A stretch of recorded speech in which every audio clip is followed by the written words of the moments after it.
Singapore और Hong Kong जैसे दक्षिणी पूर्वी एशियाई देशों में कोविड-19 के बढ़ते मामलों के बीच भारत में भी चिंताएं बढ़ने लगी हैं। स्थिति की गंभीरता को देखते हुए सोमवार को स्वास्थ्य अधिकारियों ने एक समीक्षा बैठक की। अधिकारियों ने बताया कि देश में स्थिति फिलहाल नियंत्रण में है।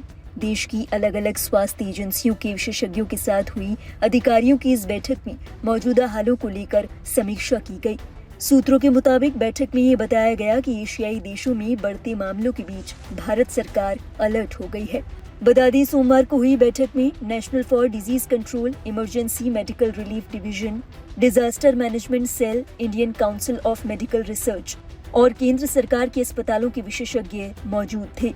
आधिकारिक सूत्रों ने बताया कि बैठक में ये निष्कर्ष निकला है कि भारत में कोविड-19 की स्थिति फिलहाल नियंत्रण में है। आधिकारिक सूत्रों की ओर से कहा गया, 19 मई 2025 तक भारत में कोविड-19 के सक्रिय मामलों की संख्या 257 है। देश की बड़ी आबादी को देखते हुए ये आंकड़ा बहुत कम है। इनमें से लगभग सभी मामले ज्यादा गंभीर नहीं है और उन्हें अस्पताल में भर्ती होने की जरूरत भी नहीं है। हालांकि स्वास्थ्य मंत्रालय स्थिति पर बारीकी से नजर रखे हुए है। सरकार ये सुनिश्चित कर रही है कि बढ़ते मामलों को देखते हुए व्यापक तैयारी कर ली जाए। बता दें, एशिया के कई देशों में कोविड-19 के नए वेरिएंट से हड़कंप मचा हुआ है। ताजा मामलों में बढ़ोतरी के लिए मुख्य रूप से JN.1 वेरिएंट जिम्मेदार है, जो कि ओमिक्रॉन BA.2.86 वेरिएंट का नया वेरिएंट है। विश्व स्वास्थ्य संगठन के मुताबिक JN.1 वेरिएंट में लगभग 30 म्यूटेशंस हैं और उनमें से सबसे ज्यादा गंभीर LF.7 और NB.1.8 है।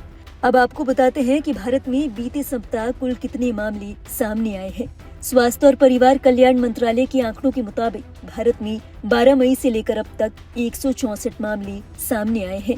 इनमें सबसे ज्यादा केरल में है। केरल में 69 मामले बताए जा रहे हैं। वहीं महाराष्ट्र में 44, तमिलनाडु में 34 मामले सामने आए हैं। इसके अलावा कर्नाटक में कोविड-19 के 8 नए मामले, गुजरात में 6 और दिल्ली में 3 नए मामले सामने आए हैं। इसी के साथ हरियाणा, राजस्थान और सिक्किम में भी एक एक नया मामला सामने आया है। आधिकारिक आंकड़ों के मुताबिक भारत में अब तक 4,45,11,240 लोग कोरोना को मात दे चुके हैं। वहीं 5,33,000 से ज्यादा लोगों की मौत हो गई। गौरतलब है, सिंगापुर और हांगकांग जैसे दक्षिण पूर्व एशियाई देशों में कोविड-19 के मामलों में लगातार बढ़ोतरी देखी जा रही है। यहाँ लोगों से सतर्क रहने और सावधानी बरतने की अपील की जा रही है। एक प्रेस रिलीज में हांगकांग के स्वास्थ्य सुरक्षा केंद्र के एक अधिकारी ने बताया कि सामान्य स्थिति बहाल करने के बाद हांगकांग में हर 6 से 9 महीने में कोविड-19 के सक्रिय मामलों में उछाल देखा गया है। अगले कुछ हफ्तों तक स्थिति में सुधार होने की उम्मीद नहीं नजर आ रही।